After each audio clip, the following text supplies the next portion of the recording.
I'll be speaking about some work done in collaboration with Suvajit Majumder and Evgeny Sobko, both of whom I guess most of you know to varying extents. Yeah, so this is a paper that came out almost a year back, and we are still hard at work writing the follow-up. But I hope I'll be able to tell you a little bit about the follow-up, which is more into obtaining new examples of a set of solutions of equations. Just to orient yourself, before I start talking about the physics side of things and the ML side of things, purely as a math problem, what we're trying to do is solve an overdetermined set of polynomial functional equations. So the example I'll be talking about, in which the results are independently known exhaustively, are actually most generally about 64 cubic polynomial equations, cubic functional equations in 16 variables. So you can see it's, at least a priori, it's highly overdetermined. It's not at all clear that a solution exists. Okay, so having got that out of the way, let me just tell you a little bit about the introduction and motivation. And the introduction is actually the motivation is quite simple. We've known in physics for a long time that one of the essentially the foundational pillars on which our current understanding of physics rests is the idea of symmetry. And this has many different manifestations, but one of the important um, uh, aspects of symmetry is the way that it constrains the possible dynamics and the physical parameters of a theory. So, for example, if a theory is translationally invariant, then the momentum is conserved. So this constrains dynamics in the sense that if you scatter particles, it must be that the incoming momentum sums to the outgoing momentum. So this is something that cannot change. So if there's a proposed process which says that this is going to change, if the theory is translationally invariant, then without computing anything, we just know that the probability of this process happening is actually zero. So you might want to push this idea a little bit more. That you might say that, okay, maybe what if I have more and more and more symmetries? So maybe I have infinitely many symmetries. And morally, you could imagine that these are quote unquote the simplest theories because everything is constrained, right? There are infinitely many conserved quantities. And then, if we are still following our noses, then we might say that, okay, if these theories are really the simplest, that everything is constrained, then can we completely determine the theory by symmetry? Okay, so there's essentially one living, breathing, working, and very successful example of this approach, which is the conformal bootstrap, which I guess many of you might be knowing about. So let me just tell you a little bit about that.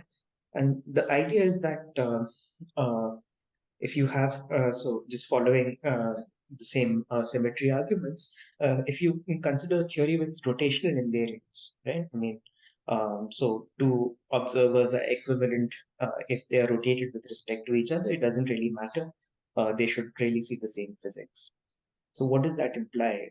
It implies that the length of a vector must be the same. So if I rotate a vector, or if I have two observers which are rotated with respect to each other, they observe a vector, the length of that vector must be the same for both of them.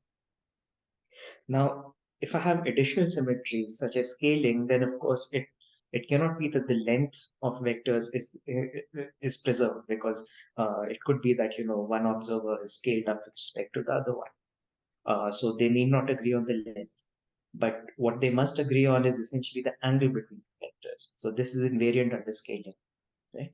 And essentially a very non-trivial extension of this idea is the idea of conformal invariance.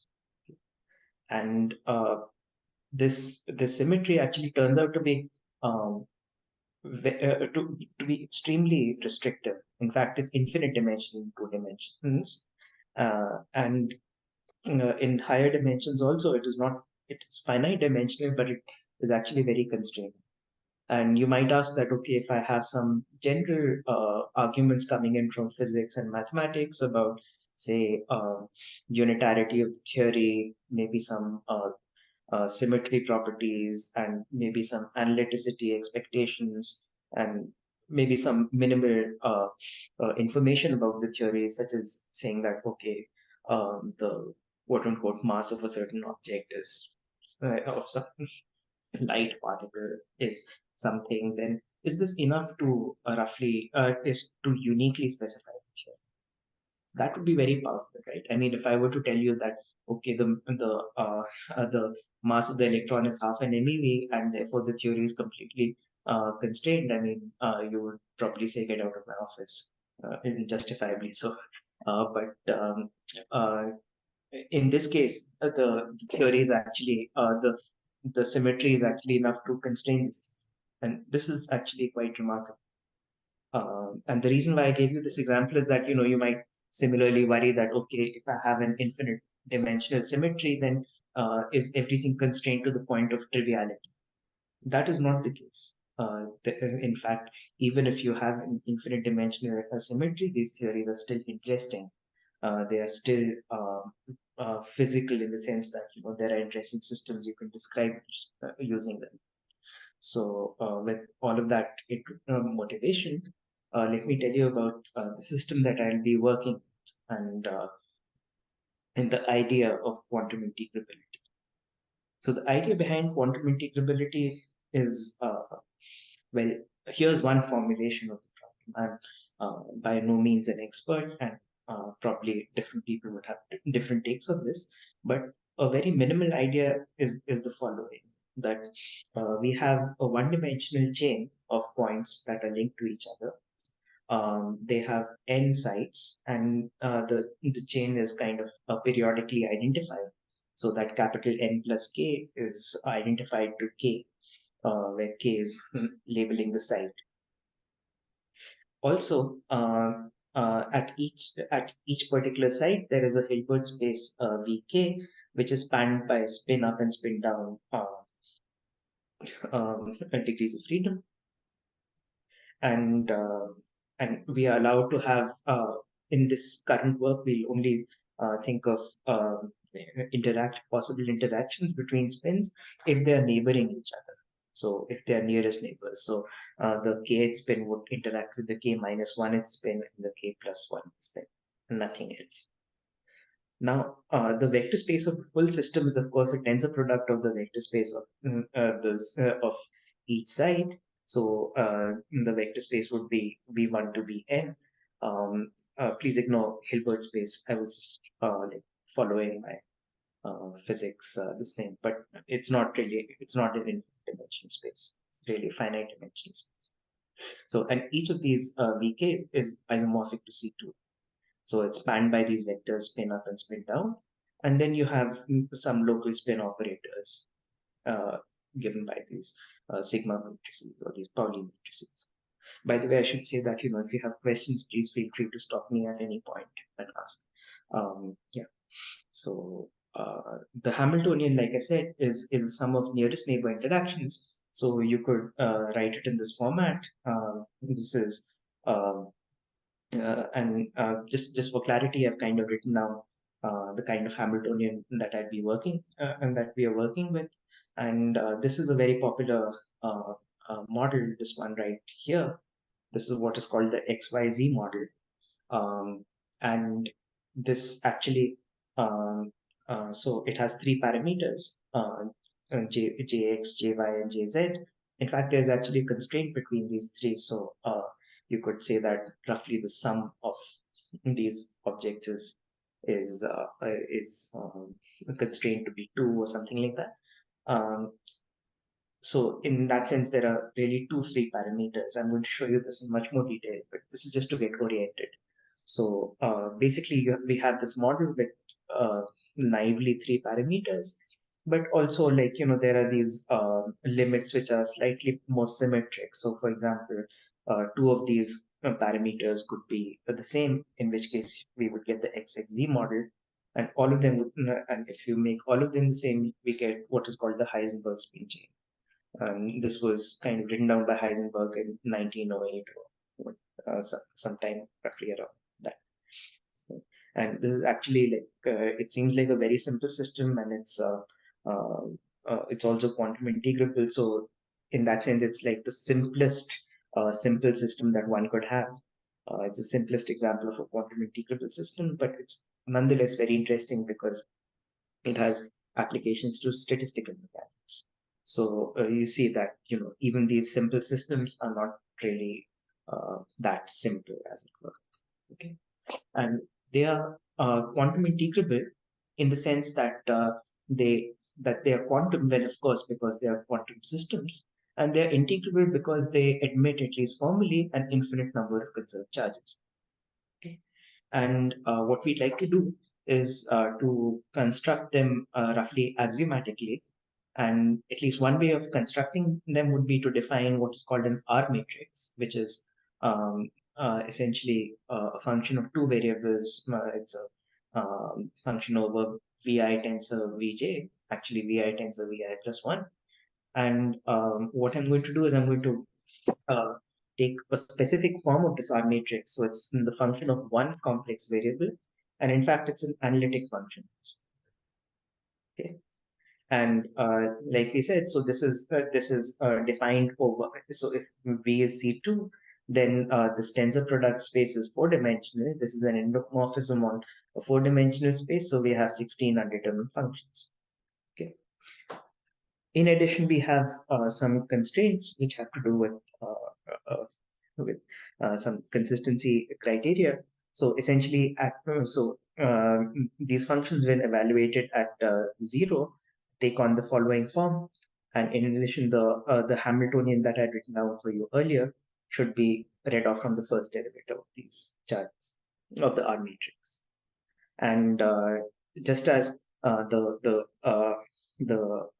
Hamiltonian is read off from the first derivative, if we take higher derivatives of the R matrix again at u equal to 0, then essentially what they do is that they contain the other conserved charges of the system, in that they all commute with the Hamiltonian.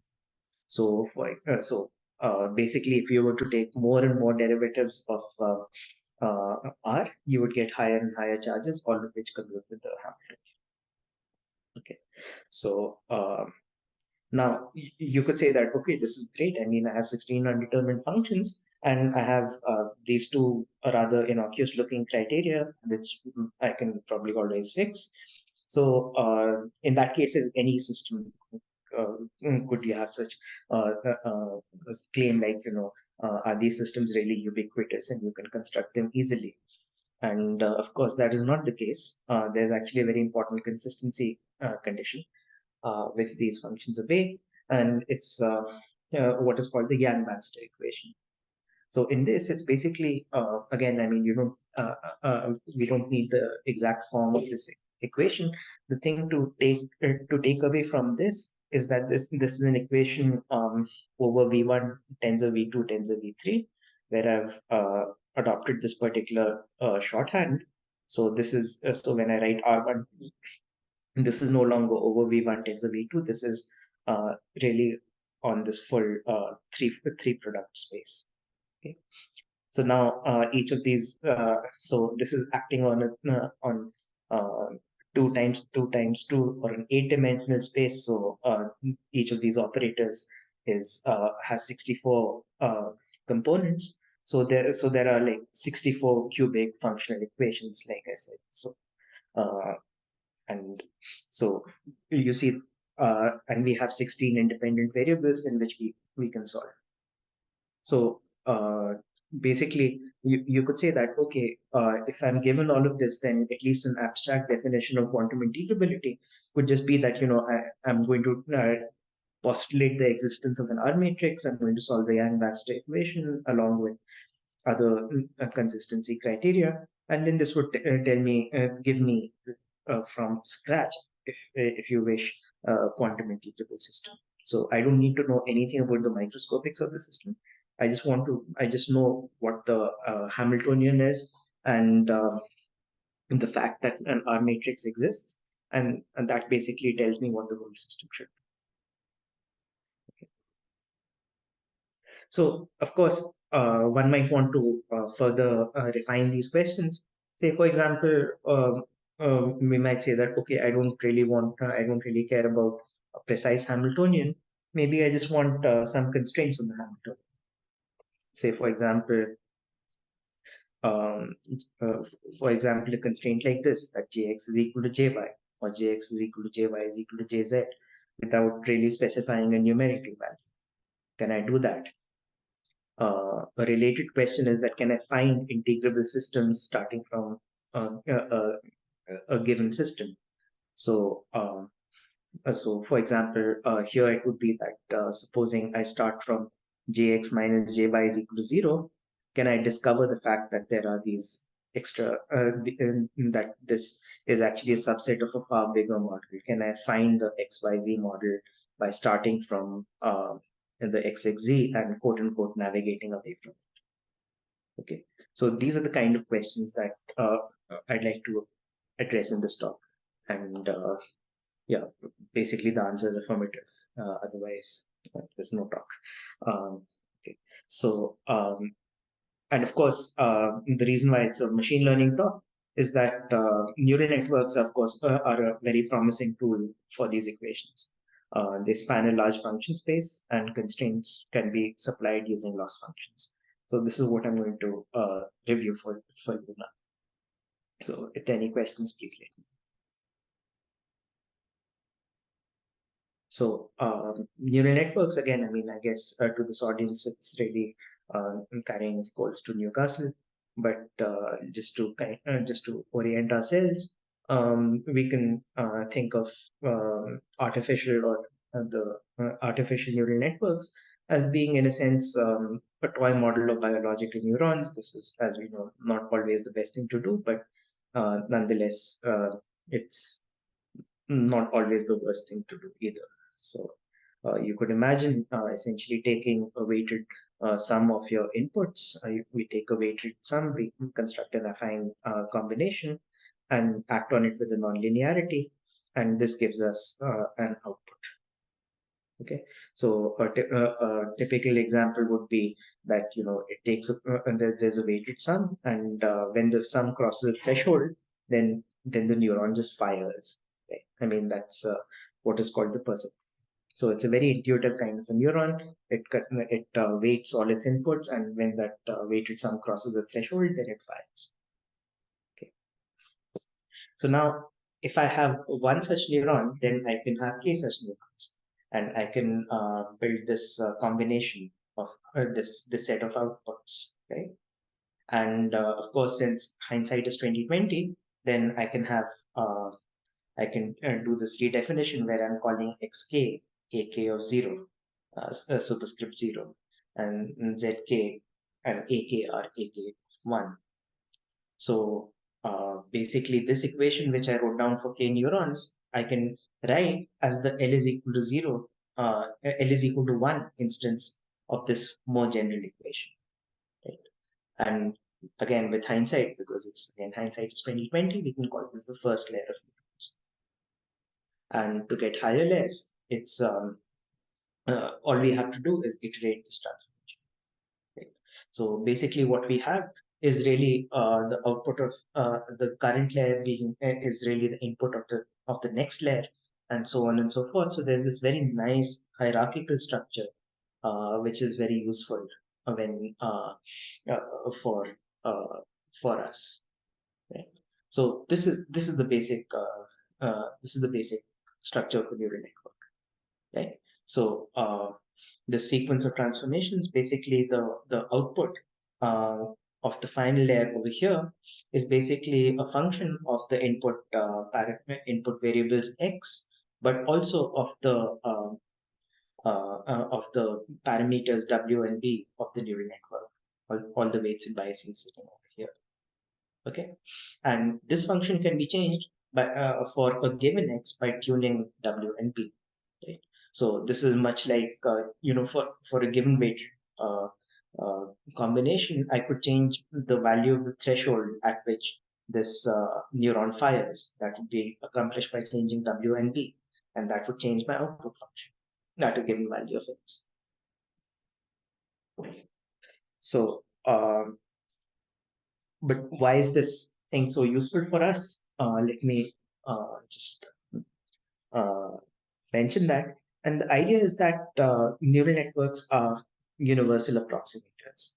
Now, this is both true and not true. I mean, it is true that they're universal approximators, but let me put it this way. There are many, as we know, there are many universal approximators that are available to us. But there are aspects of neural networks which I will talk about, which make this thing, make this framework very appealing for us to use. But we got to start somewhere. So the idea is that no matter what input and output combinations are given to us, there's always some neural network which will reproduce this for us. And this is essentially for two reasons. So width and depth. And actually, again, it might be well known to people. So if we have infinite width neural networks, these are already universal approximators. But at the same time, depth is needed to make sure that we are learning and not memorizing. So I'll just sketch this out in this for you in the next couple of slides. So here's a very pretty uh, argument for a universal approximation. Again, not very rigorous, but not too bad either.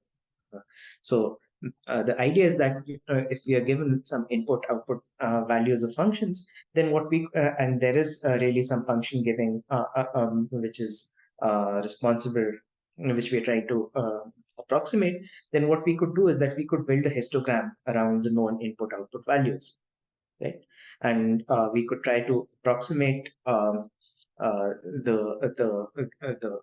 target function as a piecewise constant function, right? So as I have written for you over here, and basically it's again intuitively clear that the larger and larger are the number of bins, the more values of f we know, and the better and better approximation we can make. Right? So what does this have to do with anything? The point is that you can make this bin simply by taking the difference of two step functions or of two perceptrons and multiplying it by an overall scale, right? So given any such bin, one can always find a combination of perceptrons that will generate it for us.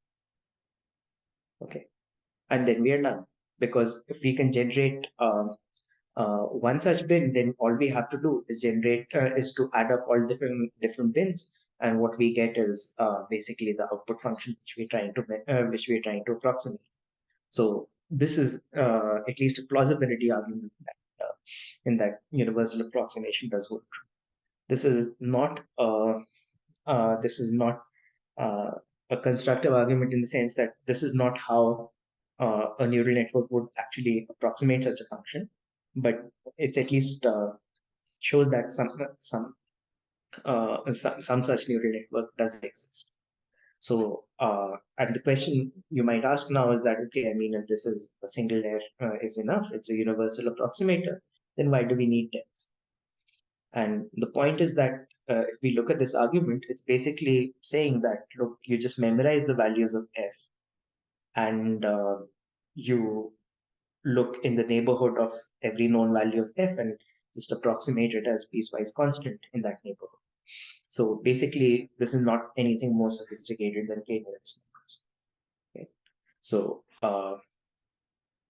so we need depth because essentially, so far, what we are doing is basically just uh, memorizing the function. What is depth is actually useful to learning hierarchical structures. So, for example, if I have, let's say, if I have these classes of waveforms, so this one, this one, this one, and this one, and I'm trying to learn them using a wide network, then basically I might have, and my activation function is actually sawtooth shaped. So I need one neuron to learn this. And if I want to learn this, then I need one and two neurons in parallel. If I need to learn this, then I need uh, what's it called, 4 neurons, and then so on and so forth. Right? But notice that this function is just the composition of this function with itself, right? If I act on this function by the sawtooth, then this is really going from 0 to 1. So this will give me one sawtooth. This is going from 1 to 0. This will give me another sawtooth. So right. So basically, this is yeah. So that's all. So basically, what this is telling us is that if I have depth, which is essentially the freedom of taking functions of functions, then my parameter efficiency is much better, right? Instead of needing 16 neurons to approximate this, I just need 4 neurons. But more importantly, what it is saying is that somehow, if we are able to identify such structures, then these are repeating structures in our data. So it must be that there's something useful here that is being learned by the network, which is not just which is going beyond memorization. Okay, so this is one reason for using neural networks. The second reason is that these kind of equations that we are trying to solve can be supplied as loss functions. So let me give you an example of that, which is from actually the machine learning literature, which was actually responsible for. It gave us a lot of motivation for our solution. So let me just spend a little bit of time telling you about that. So the idea is to rethink what loss functions are. At least that's what one way of motivating this discussion.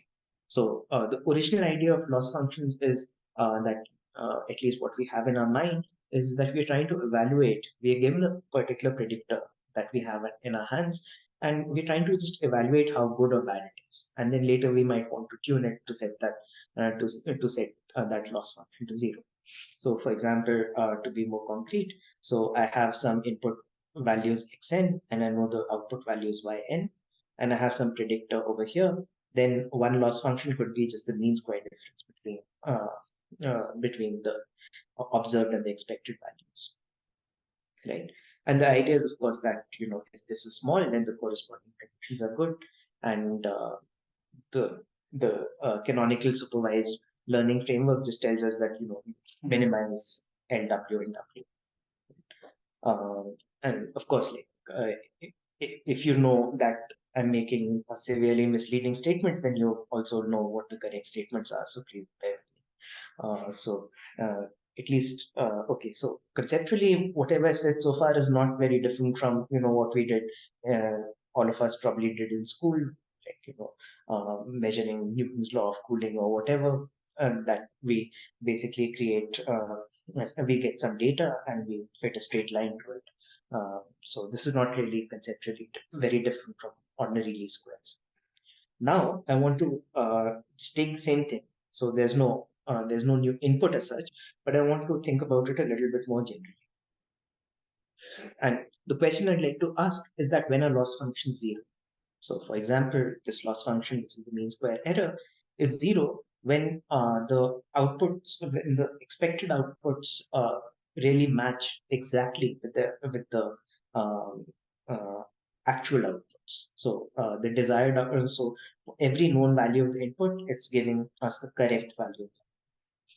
And basically, what minimizing L and setting it to 0 boils down to is searching for functions that obey these constraints. So we can think of them as constraints on the target function, and the loss functions are 0 when the constraints are satisfied. Okay. So of course, I mean that was just some artistic rewriting, but this is actually a very useful framework for doing machine learning. This example is, to my knowledge, it was given by Fei Li at Stanford. And the idea is that if you want to do image recognition, you could of course train your neural network using your cross entropy loss or whatever. But you could also try and understand how it is that humans learn. So if you have toddlers, then you know that you don't need to show a toddler, 10,000 images of a cat. At some point, they will get bored and get up and leave. So usually they are able to learn what a dog or a cat is from one or two example images. And then next time when they see actual dogs and cats, they can identify which is which because they just compare what they are seeing with what they have seen before, right? So they're what they're actually doing is making this kind of comparison.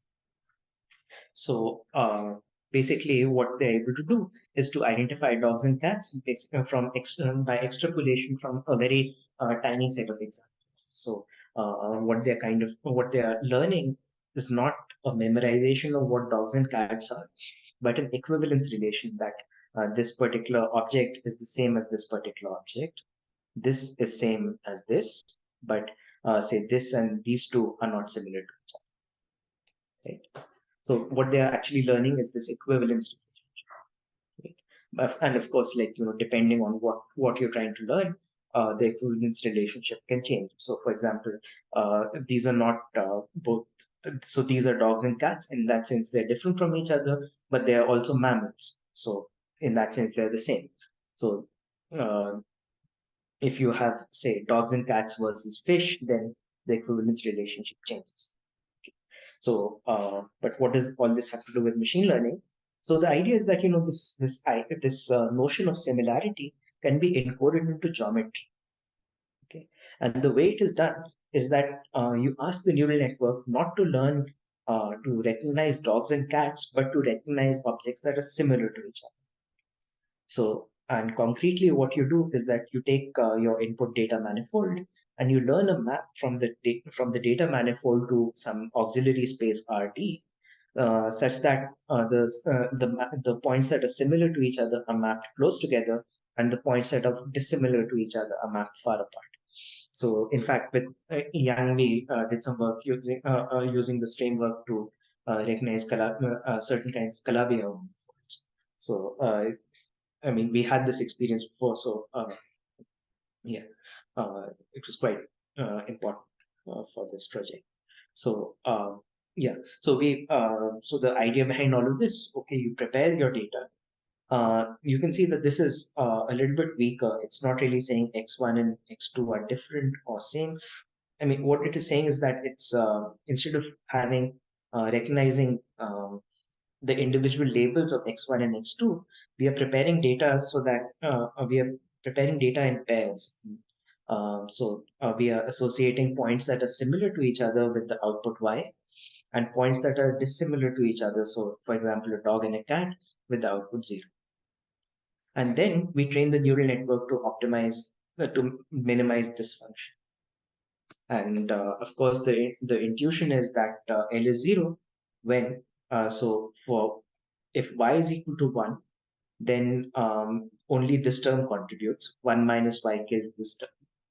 So for this loss function to be 0, then d of x1, x2 must be 0, right? So when y is equal to 1, when y is equal to 1, d of x1, x2 is 0. This is what we want. Similarly, when y is equal to 0, then this term doesn't contribute. So then it must be that max of 1 minus d and 0 is actually 0. And what that means is that this object over here is negative, which means d is greater than 1. So in this sense, points that are dissimilar are mapped far apart. So you see, using neural networks, although we started off by a classic supervised learning problem, it is actually the case that using loss functions, you can ask the neural network to learn very sophisticated and abstract properties of functions. Right? This is really a map which is not about whether two cats are the same or not. It's a map about what is it in two cats that makes them the same, and what is it in two dogs that makes them the same. So it's a very sophisticated question. It's not a matter of simple recognition as such. So in that sense, so you see that even though we started with motivating universal approximation by saying that we can reproduce any set of input output values we want, the idea is much more powerful. So because we know that neural networks are universal approximators, they are very good at scanning function space. That's only one part of uh, the argument. The second part of the argument is that we can specify constraints on our target functions in a very natural way. right? So when we wanted to specify this particular constraint, it was very natural to write down this kind of a loss function, right? So this is actually what is very useful for us, because rather than giving input out values, I mean, if we knew input output values, there'd be nothing to solve. So it's actually much more powerful that we are able to specify abstract constraints of the function. Right? So these are the two things which together make these kinds of solutions possible.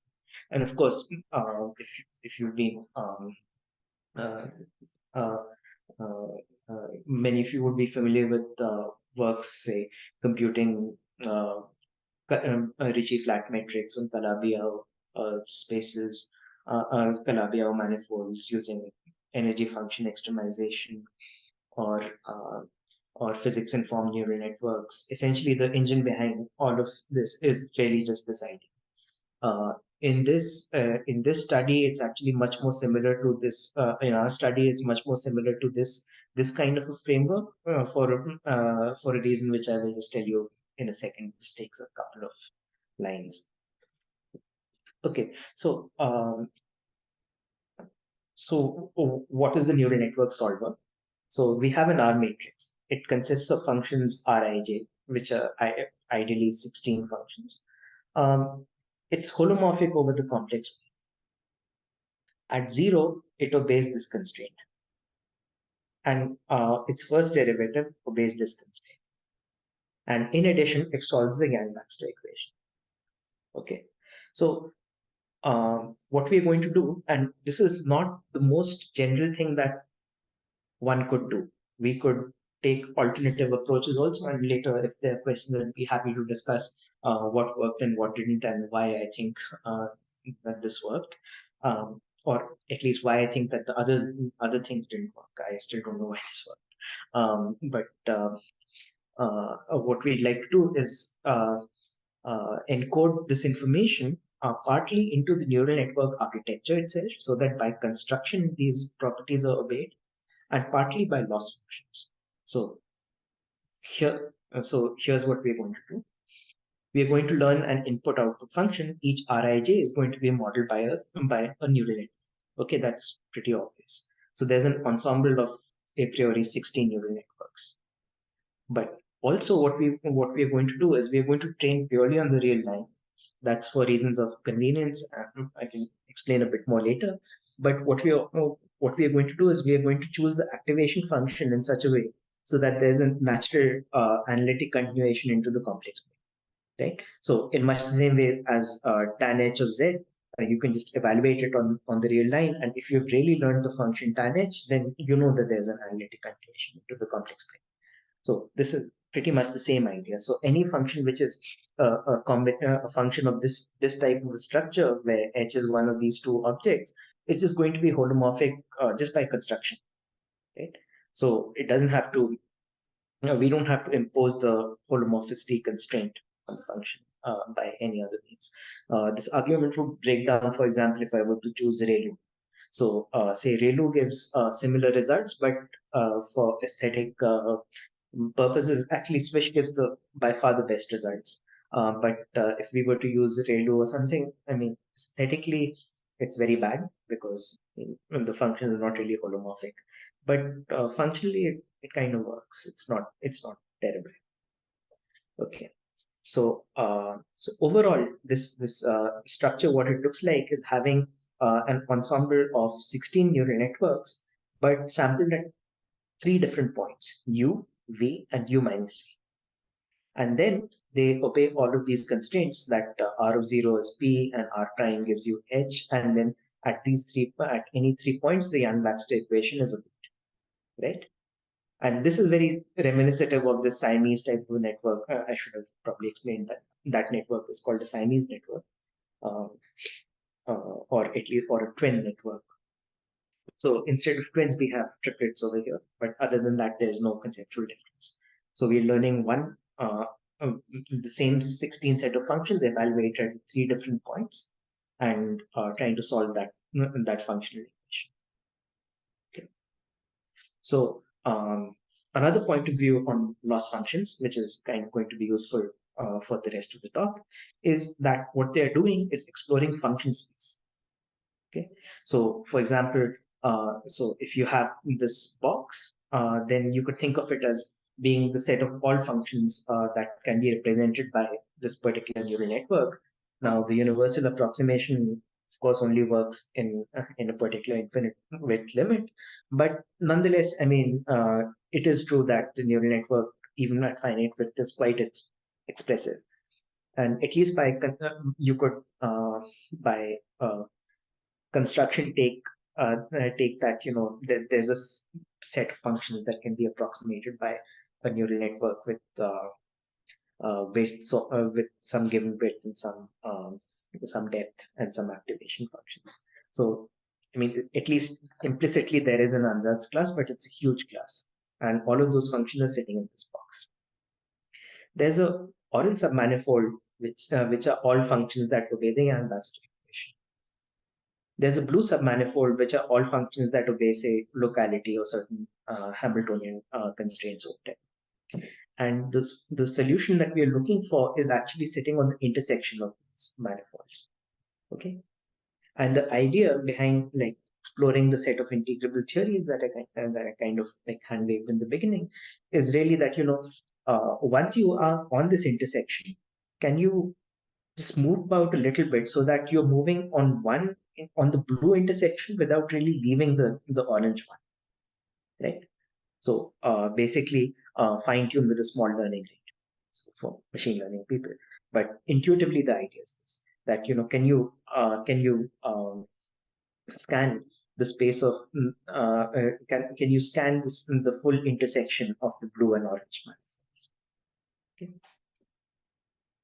So let's work on a concrete playground, which is the d equal to 2 case that we've been kind of writing about earlier.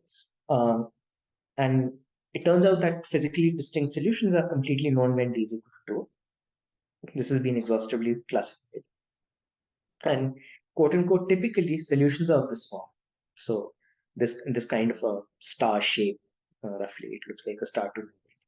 Okay. And then there are 6 outlier classes.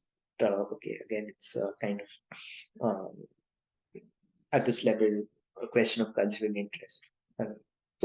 Okay, so R matrix entries in practice can be very complicated functions. They can be exponential, they can be polynomial, trigonometric, Jacobi elliptic, and it must be that our matrix solver is able to scan across all of these possibilities. And so in that sense, it's a very good challenge for our framework. The framework being that we really fix the neural network architecture and then try to scan using that fixed architecture. Okay, so let me do some at least show you some tests and results.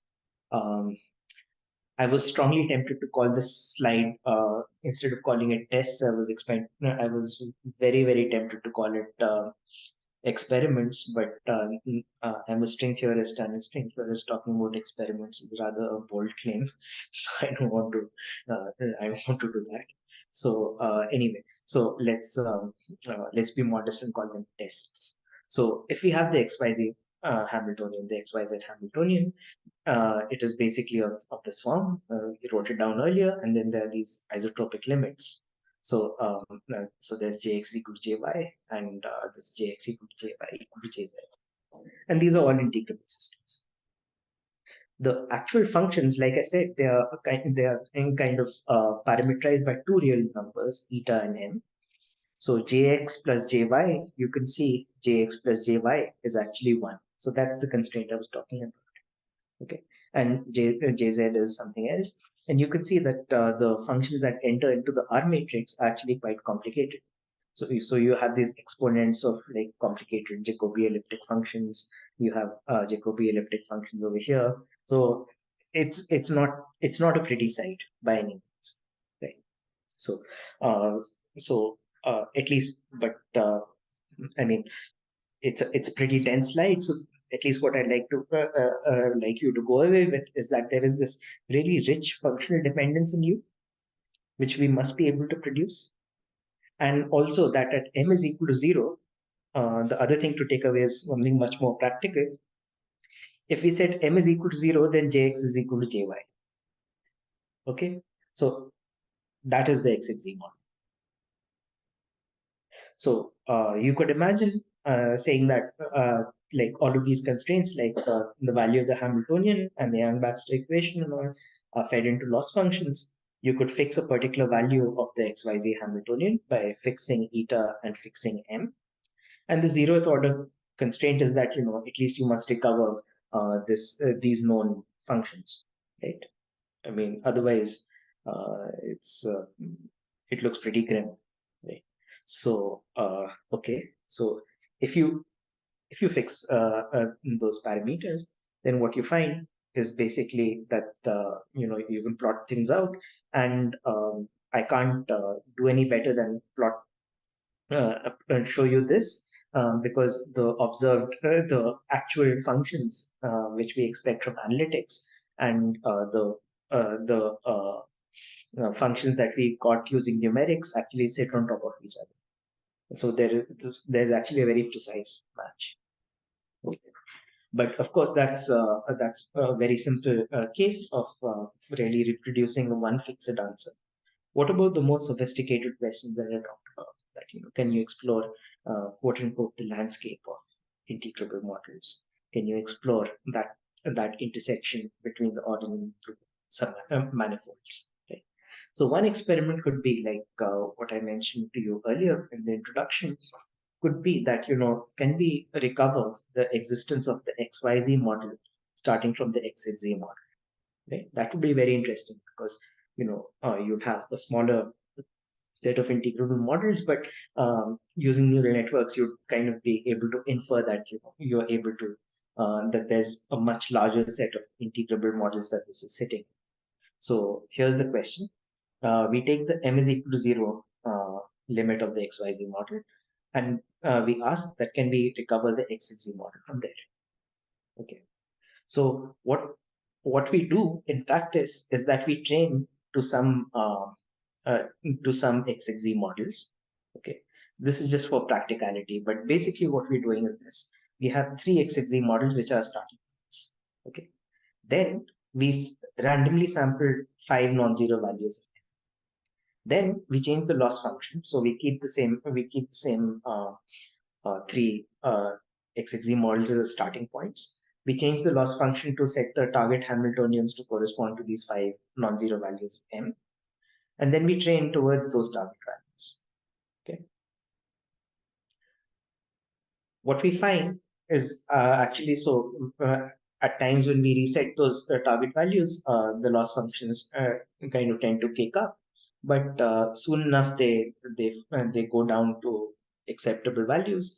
And what we do find that we're able to reproduce XYZ models starting from these XZ models as starting points. Okay, so this is actually quite interesting, at least in cases where we know what we are doing. It's actually telling us something quite useful. The second thing is that can it explore families of integrable models? So can it understand that that there's a particular subset which is very interesting? So again, I mean, in this again, because we know that these models exist, it's much more possible to do controlled experiments of this kind. Let me emphasize that again and again. We really know that these things exist, so it's possible to be so blasé and uh, uh, do these computations.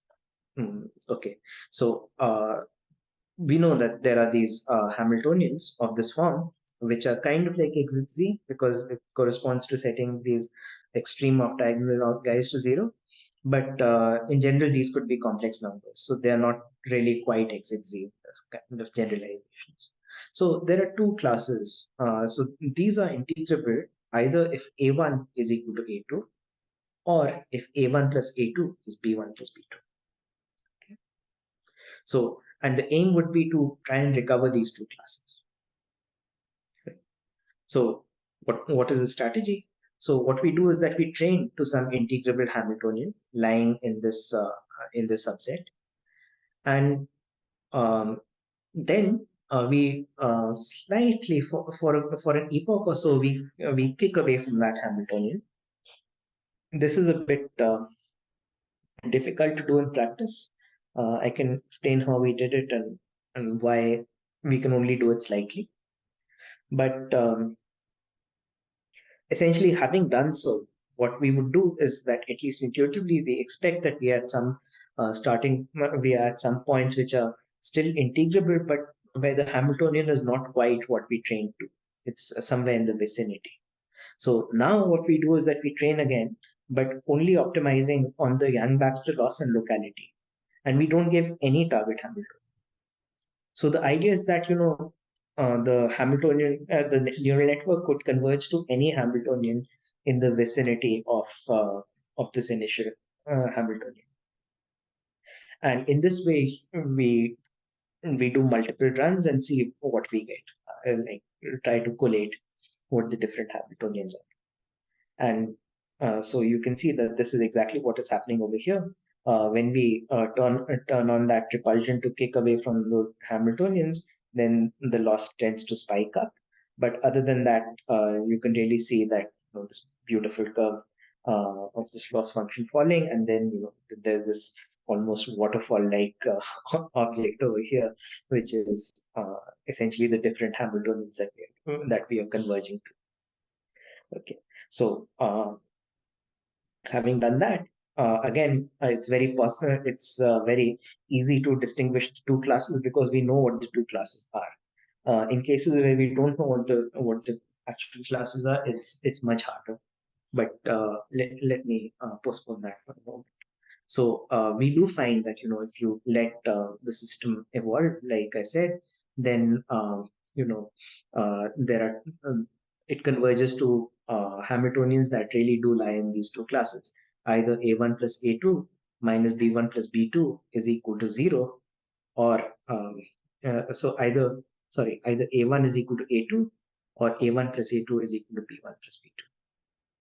I've kind of messed up uh, the legends here. Okay.